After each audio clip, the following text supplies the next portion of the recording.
नमस्कार, स्वागत है आपका। आप देख रहे हैं जवाब तो देना पड़ेगा और मैं हूं आपके साथ हिमाद्री शर्मा। पश्चिम बंगाल में सत्ता की सबसे बड़ी जंग अपने आखिरी पड़ाव पर पहुंच चुकी है। 294 सीटों वाले इस चुनावी महासमर में अब नजरें टिकी है दूसरे चरण पर, जहां 29 अप्रैल को 142 सीटों पर वोटिंग होगी। पहला चरण करीब 93% बंपर मतदान के साथ खत्म हुआ और अब असली सियासी संग्राम शुरू होगा। कल दूसरा चरण इसलिए भी खास है क्योंकि ये सिर्फ चुनाव नहीं बल्कि ममता बनर्जी के सबसे मजबूत गढ़ की अग्नि परीक्षा है। वहीं कोर बेल्ट, जहां 2021 में टीएमसी ने 123 सीटों पर जीत दर्ज कर बीजेपी को महज 18 सीटों पर समेट दिया था, लेकिन इस बार हर सीट पर कांटे की टक्कर। कोलकाता से लेकर उत्तर और दक्षिण 24 परगना तक क्या बीजेपी इस बार सेंध लगा पाएगी? एसआईआर का कितना असर पड़ेगा? क्या ममता का किला अजय रहेगा या बीजेपी लिखेगी बंगाल में नई कहानी? तो आज बात करेंगे इसी मुद्दे पर। और इसी बीच चर्चा के लिए हमारे साथ स्टूडियो में मौजूद है पंकज जोशी जी, जो कि बीजेपी प्रवक्ता है, प्रतीक सिंह जी कांग्रेस प्रवक्ता है, और साथ ही साथ देवेंद्र शास्त्री जी जो कि राजनीतिक विश्लेषक है। बहुत बहुत स्वागत है सर आपका। हमारे साथ रामप्रकाश पांडे भी हैं जो कि हमारे साथ जूम से कनेक्ट है, टीएमसी से है, टीएमसी प्रवक्ता है। उनसे भी जानेंगे कि किस तरह का समीकरण जो है बंगाल में देखने को मिलेगा। तो सबसे पहले मेरा सवाल पंकज जोशी जी आपसे, बीजेपी पूरी तरह से कॉन्फिडेंट नजर आ रही है, पूरी तरह से उत्साहित नजर आ रही है। कल नितिन नवीन भी आए थे, बंगाल में जीत का दावा किया था, लेकिन पहला चरण बंपर वोटिंग हुई। दूसरे चरण की शुरुआत कल, दूसरा चरण है और 4 मई को नतीजे आ जाएंगे। किस तरह के समीकरण अब बनते दिख रहे हैं, क्योंकि दूसरा चरण बेहद कड़ा माना जा रहा है? देखिए माधुरी, बिल्कुल आपने ठीक कहा कि लोकतंत्र के अंदर वोटिंग जो होती है वही सबसे बड़ी चीज़ होती है। और पहले चरण में जो वोटिंग हुई 93%, ये जो है लोकतंत्र की एक असली चेहरे को दिखाता है और वहाँ की जो है उसकी सुंदरता को दिखाता है। और उसमें जो है जिस तरीके के परिणाम हमें दिखाई दे रहे हैं, जिस तरीके के जो है रुझान जो है पार्टी ने किए हैं, उसमें पार्टी जो है बहुत अच्छी सीटें उस पर ले रही हैं। और कल का जो चुनाव है उसका कब उसमें है, उसमें भी पार्टी पूरे अपने जो है पूरे चुनावी मैनेजमेंट के साथ, पूरी अपनी योजनाओं के साथ और सोनार बंगाल को लेकर के और तमाम चीज़ों को लेकर के, चाहे वो बॉर्डर के मामले हों, चाहे वहाँ का लॉ एंड ऑर्डर हो, चाहे वहाँ की सामाजिक सुरक्षा हो, आर्थिक सुरक्षा हो, इन सब को लेकर के जो है बंगाल के आर्थिक विकास और उसको जो है उसका जो भविष्य, उसका जो पुराना जो इतिहास रहा है उसको वापस जो है सुदृढ़ करते हुए वापस एक सोनार बंगाल को लेकर के हम चल रहे हैं। और निश्चित रूप से भारतीय जनता पार्टी वहाँ एक बड़े बहुमत के साथ आने वाले 4 तारीख को नतीजे उसके पक्ष में आएंगे। उसके बाद जो है भारतीय जनता पार्टी की सरकार वहाँ पर बनेगी। बिल्कुल, बीजेपी का अपना दावा है। प्रतीक सिंह जी, आपसे जानना चाहूंगी, कांग्रेस क्या इस बार बंगाल में स्पॉइलर की भूमिका में है? क्योंकि कहीं पर भी स्टैंड जो है वो क्लियर नजर नहीं आ रहा है। नहीं, स्टैंड बिल्कुल क्लियर है। वहाँ पे ममता बनर्जी की जो सरकार चल रही है वो अच्छी नहीं चली है। कुछ सरकार, क्योंकि 15 साल का समय हो गया है, कुछ चीज़ें वहाँ पे गलत हुई है, तो कांग्रेस पार्टी ने उनके खिलाफ, और केंद्र में जो बीजेपी की सरकार चल रही है या आप पश्चिम बंगाल के आसपास के राज्यों की जो बात करेंगे उनकी सरकार चल रही है, वहाँ पे जाकर के जो झूठे वादे किए जा रहे हैं, जैसे अभी मेरे साथी ने जिक्र किया बॉर्डर का, ये बॉर्डर का जिक्र तो करते हैं लेकिन ये बताना भूल जाते हैं कि जो नॉर्थ ईस्ट के जो राज्य हैं उसके अंदर भी 550 किलोमीटर की फेंसिंग नहीं हुई है। उसके अंदर पिछले 5-10 सालों से बीजेपी की ही सरकार है, तो वहां पे फेंसिंग क्यों नहीं कर पा रहे? मैं जानना चाह रही हूं कि दूसरे चरण को लेकर कांग्रेस का स्टैंड कितना क्लियर है, बंगाल के बैटल को लेकर कांग्रेस का स्टैंड कितना क्लियर है?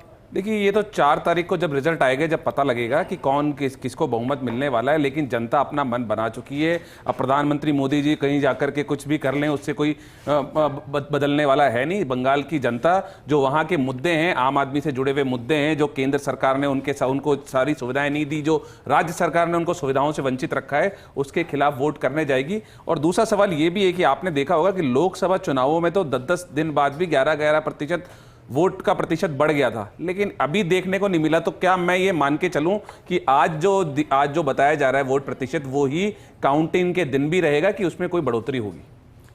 पहले चरण का मतदान भी हमने देखा, पहले चरण में बंपर वोटिंग हुई, दूसरा चरण शुरू होने वाला है, लेकिन दूसरा चरण कड़ा, देवेंद्र शास्त्री जी, इसलिए भी माना जा रहा है क्योंकि बात हो रही है 24 दक्षिण परगना की, जहां पर अभिषेक बनर्जी का वर्चस्व क्षेत्र जो है इसको माना जाता है, खुद सांसद है डायमंड हार्बर से, और ऐसे में कितना कड़ा मुकाबला जो है सेकेंड फेज में अब देखने को मिल सकता है? देखिए, सेकेंड फेज ही निर्णायक फेज है जो बंगाल की तस्वीर को स्पष्ट करेगा। आपने पिछले चुनाव का जिक्र किया जिसमें कि ममता बनर्जी ने बहुत ज़बरदस्त ढंग से सफलता हासिल करके भारतीय जनता पार्टी को जो है बहुत सीमित दायरे में वो कर दिया। लेकिन इस बार का चुनाव देखिए पहले वाले चुनावों के मुकाबले थोड़ा सा अलग है।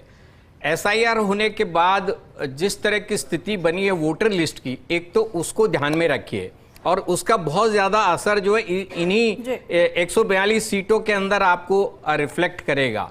तो भारतीय जनता पार्टी ने अपने लेवल पे देखिए बहुत लंबी प्लानिंग करके वोटर लिस्ट से लेकर के एडमिनिस्ट्रेशन से लेकर के सब जगहों पे काम किया है और अपने कैंडिडेट्स के सिलेक्शन में भी काफ़ी मेहनत की उन लोगों ने।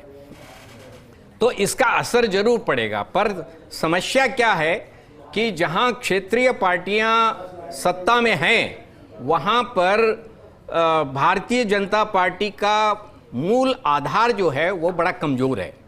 जहां भी आप चले जाइए, चाहे पंजाब में चले जाइए, चाहे आप केरल में चले जाइए, चाहे आप बंगाल में चले जाइए, वहाँ पर भारतीय जनता पार्टी का बेसिक जो स्ट्रक्चर है वो कमज़ोर रहा है पहले। ये एक अटेम्प्ट है जबरदस्त ढंग का, क्योंकि केंद्र में सत्ता पार्टी है। एक चीज और भी मैं ऐड यहाँ पर करना चाहूंगी। भारतीय जनता पार्टी की बात करें, बंगाल की अगर हम बात करें तो खास तौर पर स्टार प्रचारक के तौर पर ज्यादातर प्रधानमंत्री नरेंद्र मोदी देखे जा रहे हैं, अमित शाह देखे जा रहे हैं, लेकिन स्थानीय स्तर पर बंगाल में कोई ऐसा चेहरा, शुभेंदु अधिकारी की अगर बात की जाए तो वो भी पूरी तरह से पिक्चर में सामने नहीं है। बिल्कुल आप सही कह रही हैं। शुभेंदु अधिकारी की अपनी कोई बहुत बड़ी छवि नहीं है, क्योंकि उनको तो करप्ट नेता के तौर पे पेश किया था भारतीय जनता पार्टी ने खुद एक वक्त में। तो इसलिए ये जरूर है कि नरेंद्र मोदी जी या अमित शाह जी या योगी जी ये जाकर के लोगों को प्रभावित करने की कोशिश कर रहे हैं और जो पूरी व्यवस्थाएं हैं उनमें भी इस बार ये जरूर है कि उलटफेर बहुत सारी सीटों पर होगा, लेकिन ममता बनर्जी को बाहर कर दिया जाएगा ये शायद इतना आसान नहीं है। पर देखिए भारतीय जनता पार्टी ने अब से पहले बाकी के बहुत सारे चुनावों में चमत्कार करके दिखाए हैं। तो इस बार भी election commission, Bharatiya Janata party और उनकी रणनीति अगर चमत्कार कर दे तो आप हिंदुस्तान की आज की जो प्रजातांत्रिक व्यवस्था है उस पर कोई आश्चर्य मत करिएगा। बिल्कुल, तो कहीं ना कहीं ये चुनाव जो है राष्ट्रीय स्तर तक राजनीति को प्रभावित करेगा। रामप्रकाश पांडे जी भी हमारे साथ टीएमसी से जुड़ चुके हैं। रामप्रकाश पांडे जी, 2011 से लेकर 15 साल ममता की सरकार रही, दीदी की सरकार रही और ऐसे में चुनौतियां भी कई सारी आई, कई घोटाले उजागर हुए, भ्रष्टाचार के कई मामले लगातार विपक्ष उठाता रहा और ऐसे में इस बार कितना चुनौतीपूर्ण लग रहा है बंगाल का चुनाव? देखिए, राजनीति में चुनौती नहीं है तो राजनीति नहीं है, और चुनौतियों का सामना करते ही हर क्षेत्र में हमारी सरकार काम करते आई है और जनहित में बहुत काम। आज लक्ष्मी भंडार को देख के ही आज हर सरकार, चाहे ये भाजपा सरकार, अब भले आए, जहां जीत के आए वहां तो दिए नहीं, दिल्ली में जीते तो वहां तो नहीं 2500 का अवशासन दिए थे कि तो 16 महीने के बाद भी नहीं दे कि तो पश्चिम बंगाल पे इलेक्शन आया तो यहाँ पर भी प्रलोभन देने लगे। तो ये पश्चिम बंगाल की जनता जानती है कि धरातल पर ये कितने सही उतरते हैं, कि इस तरह के झूठे लुभावने लोगों को भरमाने का काम ये शुरू से करते आए हैं, किंतु धरातल पर काम करते हैं। और जो ये मुद्दे उठा के आ रहे हैं तो ये मैं बड़े दुख के साथ करता हूँ कि भारतवर्ष में किस जगह पर या किस राज्य में इनकम्बेंसी भी एक बड़ा मुद्दा है टीएमसी के लिए। किस चीज का मुद्दा बताइए? महिलाओं के लिए हम काम कर रहे हैं, हर एक प्रकल्प कर रहे हैं, सबसे महिलाएं साथ में, इनमें वो तो इस तरह का कुछ नहीं है। महिलाएं हमारे साथ हैं क्योंकि एक जो चीज है वो डायरेक्ट बेनिफिट मिल रहा है महिलाओं को। आज भी 100% हमारी महिलाएं हैं। और इस बार का इलेक्शन जिस तरह से इन्होंने इलेक्शन कमीशन से लेके सजाया है कि जैसे लगता है कि पश्चिम बंगाल में एक युद्ध लग गया है किसी विदेशी के साथ में, ये चुनाव नहीं हो रहा। तो पश्चिम बंगाल की जनता ये देख रही है कि भाई ये क्या है, ये चुनाव हो रहा है या युद्ध लगा हुआ है।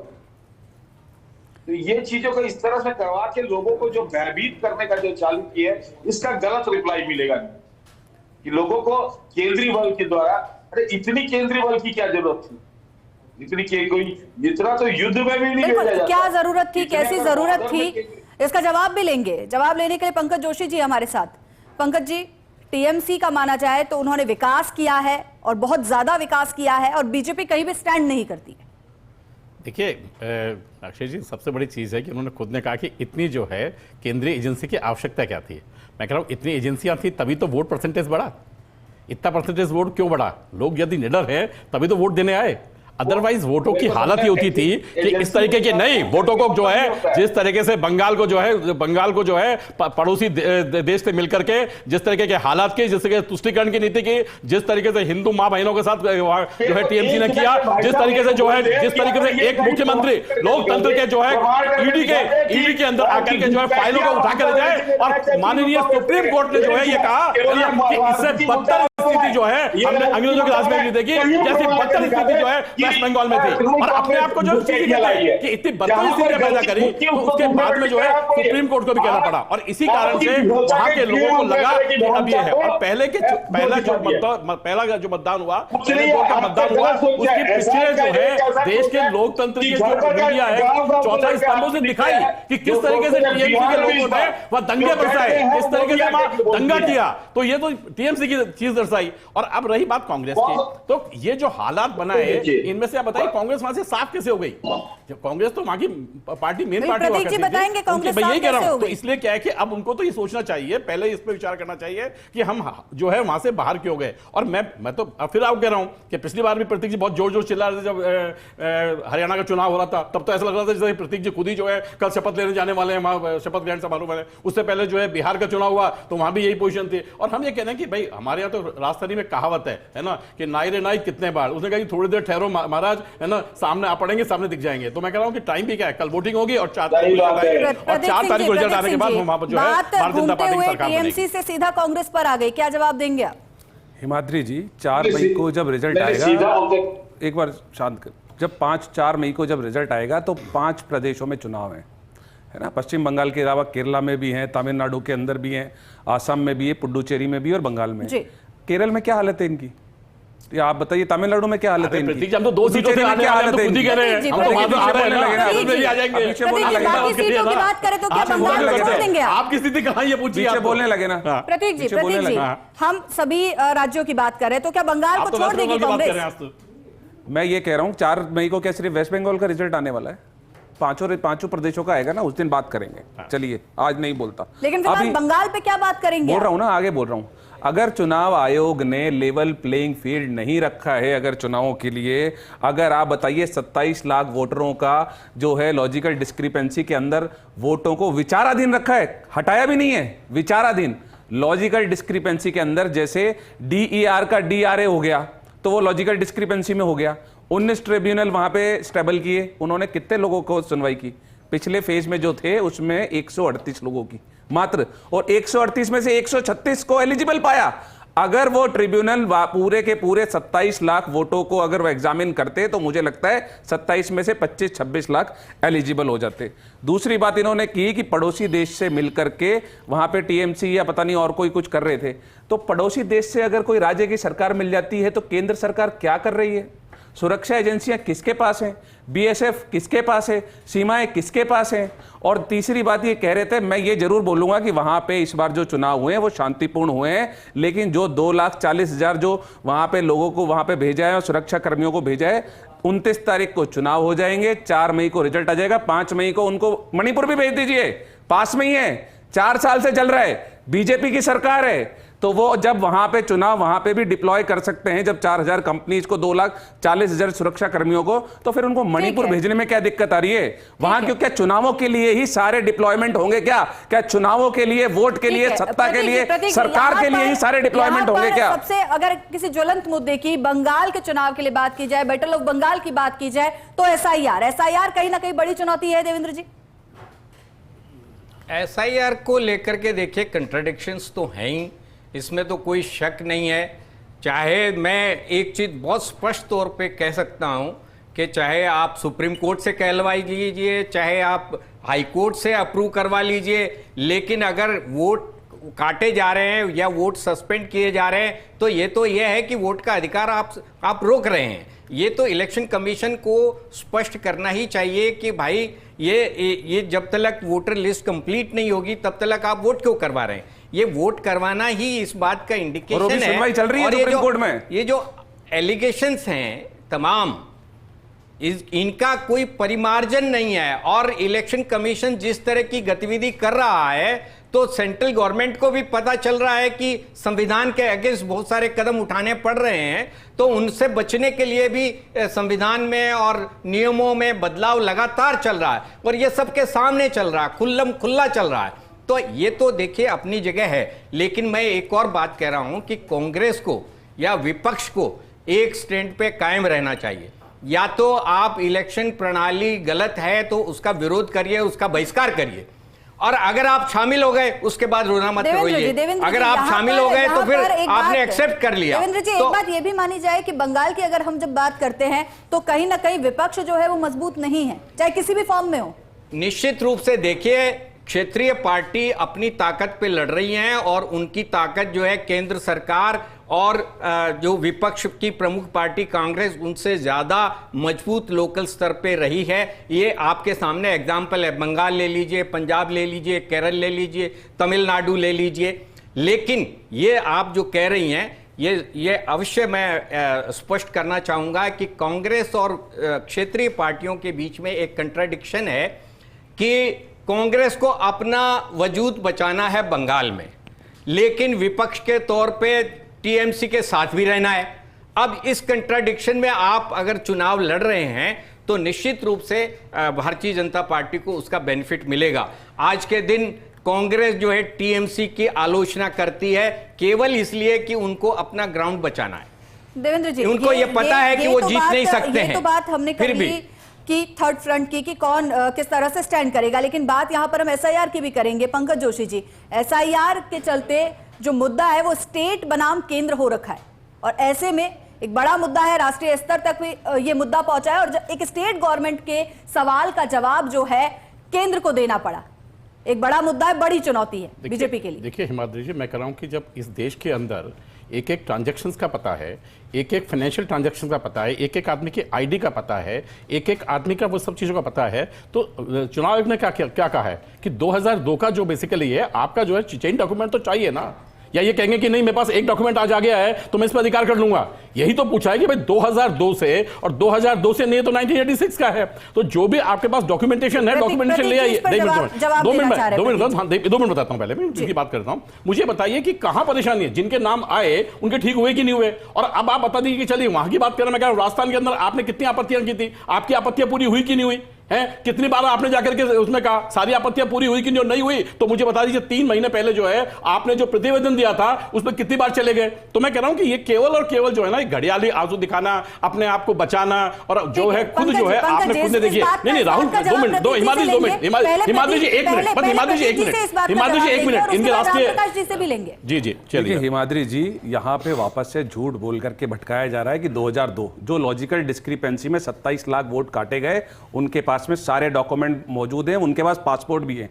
और एक व्यक्ति थे, एक हमारे स्वतंत्रता सेनानी थे, नंदलाल बोस ने जो हमारी जो फिजिकल कॉपी है संविधान की उसमें कलाकृतियां की थी, उनके परिवार वालों का नाम काट दिया गया, और वो पासपोर्ट और अपने सारे आधार कार्ड सारे डॉक्यूमेंट लेकर के घूम रहे हैं। तो ये 2002 की एसआईआर से कोई लेना देना नहीं है। और दूसरा जो चुनाव आयोग की, अभी आपने आज सुबह से देखा होगा, एक अजय पाल शर्मा जो है जो यूपी से भेजा है एक आईपीएस अधिकारी को, वो वहां पे एक कैंडिडेट को धमका रहा है जाकर के कि भले मैं सीधा कर दूंगा और आप बोल देना उनको। तो ये किस तरीके का लेवल प्लेइंग फील्ड है? अगर चुनाव आयोग लेवल प्लेइंग फील्ड नहीं देगा तो फिर चुनाव इसी तरीके के होते रहेंगे। देखिए मैंने कहा आपको, देखिए हिमाद्री जी ये चाहते हैं कि देश में, मुझे बताइए देश में अभी भारत जो है सरकार ने कहा क्या है लॉजिकल, दो मिनट सुनिए, बताइए। 1,75,000 करोड़ रुपया जो है, 2 मिनट बता रहा हूँ, मैं बता रहा हूँ लॉजिकल स्कीम बता रहा हूँ, मैं वहीं आ रहा हूँ। 1,75,000 करोड़ रुपया जब जमा था, डिपोजिट था, संडे डिपोजिट, सरकार ने क्या कहा कि आप अपने जो है डॉक्यूमेंट लेकर के आइए और पैसा ले जाइए, किसी बैंक ने मना किया आपको? 2 मिनट, और मुझे बताइए कि कोई व्यक्ति कह रहा था उसका नाम नहीं है, अब वो नहीं जाएगा, नहीं वहां पर नाम चाहेगा। मुझे बताइए, अरे साहब, अरे हिमाद्री जी मुझे बताइए, आज तक नहीं, ये कह रहे हैं सुप्रीम कोर्ट गलत है, मुझे बताइए सुप्रीम कोर्ट गलत है। अरे मुझे बताइए, जो गया उसकी सुनवाई हुई ना, जो लोग गए उसके बाद गए, एक भी व्यक्ति, उन्होंने तो यहाँ कहा कि 4 दिन पहले भी, हिमाद्री जी कहा 4 दिन पहले भी यदि दे देंगे तो उसका नाम भी जो है वोटर लिस्ट में कर देंगे। पहली बार हुआ ये कि 4 दिन पहले भी यदि मैं कह रहा हूँ आपको कि जिन लोगों के एक-एक करके अपनी बात करते हैं, झूठ बोल के बार-बार कभी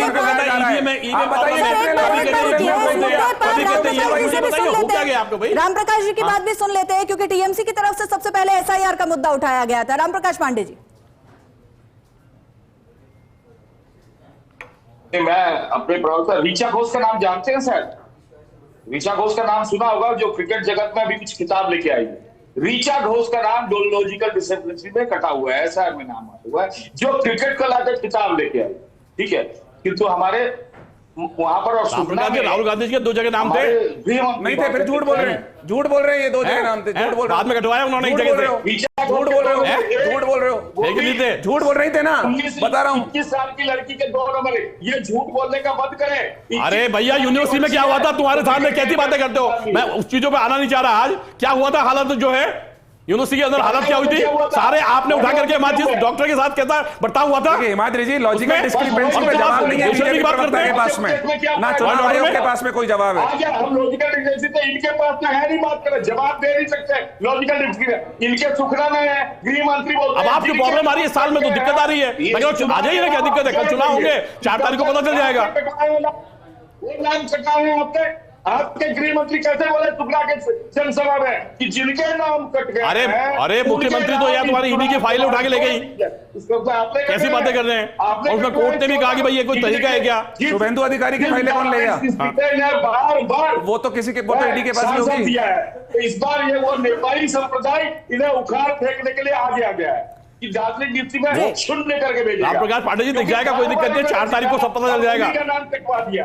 देखिए निर्णय क्या है, जनादेश क्या है, पांडे जी 4 तारीख को चिंता मत करिए, यानी कि 4 मई को जनादेश पता चलेगा कि जनादेश किसके पक्ष में आता है। देवेंद्र शास्त्री जी, सबसे महत्वपूर्ण बात कर ली जाए, एंटी इनकम्बेंसी की बात कर ली जाए, चाहे चेहरे की बात कर ली जाए, अगर बंगाल के चुनाव की हम ऑल ओवर मिलाकर बात करते हैं, इन तमाम मुद्दों को लेकर हम बात करते हैं, तो किस तरह की स्थिति जो है दूसरे चरण में दिखेगी? क्योंकि पहला चरण हमने देखा बंपर वोटिंग हुई है, लोग वोट देने के लिए बंगाल की जनता घर से बाहर निकली, और खासतौर पर महिलाएं।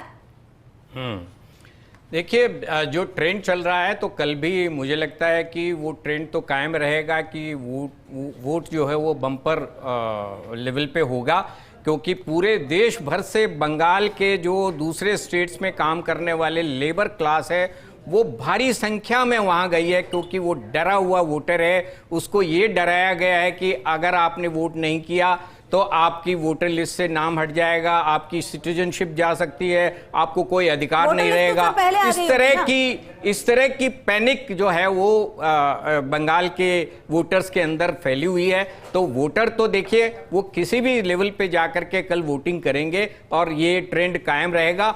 अब जो इसका जो परिणाम है या इसका जो बेनिफिट है वो किसको मिलेगा, ये आज के दिन आप सीधे तौर पे नहीं कह सकते। देखिए, आधार तो टीएमसी के पास सबसे ज़्यादा है, उनका वॉलंटियर उनका वोट करवाने के लिए और तमाम उसके लिए, लेकिन ये ज़रूर है कि जिस तरह की एडमिनिस्ट्रेटिव गतिविधियां हुई है और इलेक्शन कमीशन ने जिस तरह की व्यवस्थाएं की है, उसके अंदर जो चुनाव का माहौल है वो एकदम उथल पुथल हो गया है, इसमें कोई कुछ कहने की स्थिति में नहीं है। और दूसरी बात एक और मैं महत्वपूर्ण कहना चाह रहा हूं कि वोटर लिस्ट का मैनेजमेंट और बाकी की बूथ मैनेजमेंट ये तो अलग बात है। इलेक्शन कमीशन कहां है? इलेक्शन कमीशन के इलेक्शन के चुनाव में जो चुनाव के सुधार लागू किए जाने थे, चुनाव के अंदर जो धन की भूमिका उसको रिड्यूस की जानी थी, वो कहां पहुंच गई? उसके ऊपर किसी का ध्यान भी है क्या? इलेक्शन कमीशन ने चुनाव के अंदर धन की भूमिका को घटाने के लिए कुछ किया? देवेंद्र शास्त्री जी, समय कम है, एक बार सभी से फाइनल कमेंट भी लेंगे। सबसे पहले पंकज जोशी जी, बंगाल में इस बार परिवर्तन होगा या स्थिरता देखने को मिलेगी? बिल्कुल परिवर्तन होगा, 100% परिवर्तन होगा। मैं कह रहा हूं कि इस बार जो वोट पड़ा है और वोटों की जो निर्भय के लोगों ने वोट डाला है उसका प्रतीक जो है 4 तारीख को हमें दिखाई देगा और 4 तारीख को भारतीय जनता पार्टी जो है वहां पर अपनी सरकार बनाएगी। प्रतीक सिंह जी, 4 मई को जो रिजल्ट आने वाले हैं जी। 5 प्रदेशों के अंदर बीजेपी का सफाया होने वाला है। 4 मई को पंकज जी को मैं इनवाइट करता हूं, यहीं आइएगा, आप यहाँ पे डिबेट कर लेंगे, पता मैं लग आपसे जाएगा। पहले से आ रहा हूँ, जब से आपके राष्ट्रीय अध्यक्ष जी आ रहे हैं उससे पहले राष्ट्रीय से अध्यक्ष जी आ रहे हैं? कहाँ से आ रहे हैं? राष्ट्रीय अध्यक्ष जी की जब जन्म हुआ था उससे पहले से आ रहा हूँ, ये नमत कर रहा हूँ। लेकिन सच नहीं बोलते, आ तो रहे हैं पहले से। नहीं, आप चिंता मत करिए। नहीं, सच तो है। प्रतीक जी, एक पता- सवाल इसीलिए यहाँ तक पर आ ये गए भी है आप। कि इसीलिए तो यहाँ तक आ गए आप। बंगाल ये तो यहाँ तक में आते ही नहीं बरकरार भाई। है, नहीं, मैं ये कह रहा हूँ ना logical कि केवल discrepancy राजस्थान में रह गए चलिए भैया। बताइए, और वो भी logical साफ कर देंगे discrepancy भैया। क्या है? अरे क्या है? वो दो अच्छे भी पता दो चलेगा थोड़ा कि पड़ गया है, कौन आता है, वो भी 2 टांग में जो किसके पकड़ हाथ के कहा कि हाँ में हमारी दोनों किसके टांग यहाँ पर बढ़ते है। हैं। और वो पड़ गया दूसरे ने कहा कि वो भी दूसरे ने पड़ गया है, करिए, वो भी बस थोड़ा दूसरे ने सा कहा कि ये दोनों बोल टांग हमारी यहीं पर पढ़ के आया करिए, मैं कह रहा बस हूँ, ये कह रहा हूँ मैं। उसको कहना पड़ा दूसरों को। पढ़ के आया रामप्रकाश कीजिए, जी। बस ये कह रहा हूँ मैं तो। पढ़ के आया नहीं, आपने पढ़ा नहीं, तभी तो मैं बता रहा हूँ। बता दिया। टीएमसी ये कितना कितना पढ़ लिया? आप थोड़ा प्रभाव पढ़ के आया छोड़ेगी? करिए। क्या ये कह रहा हूँ। बंगाल परिवर्तन को स्वीकार करेगा या एक बार फिर से दीदी को स्वीकार करेगा? किससे सवाल, मेरे से सवाल कर रहे हैं? रामप्रकाश जी, फिर से दीदी आ रही है और पश्चिम बंगाल पर फिर से दीदी आएगी और पूरा भारतवर्ष भी देखेगा कि लोकतंत्र को बचाने के लिए ममता बनर्जी जिस तरह से बाम के 34 साल को उखाड़ फेंकी थी, 29 पे इनको उखाड़ फेंकेगी। ये देवेंद्र बंगाल शास्त्री की जी। भूमि ने देश आजाद करने जो भूमिका जी, लगाया था, ये देखिए- सांप्रदायिक जल को, ये धर्म सबकी के नाम बातों पर को आपने राजनीति सुना। करने- देखिए सबके इन अपने-अपने हालात दावे हैं। में अगर टीएमसी जीत जाती है तो ये समझ लीजिए कि देश की जनता जो है वो प्रजातंत्र को बहुत गहराई से महसूस कर रही है और उस पर काम कर रही है। और अगर ये परिणाम उल्टे होते हैं तो आगे का भविष्य हमारा क्या होगा प्रजातंत्र का, ये हमारे सबके लिए सोचने की बात है। तो क्या ये माना जाए फिर कि परिवर्तन चाहती है बंगाल की जनता? बंगाल की क्योंकि जनता 2011 से लेकर 15 साल कम नहीं होते हैं, टीएमसी को 15 साल मिले हैं।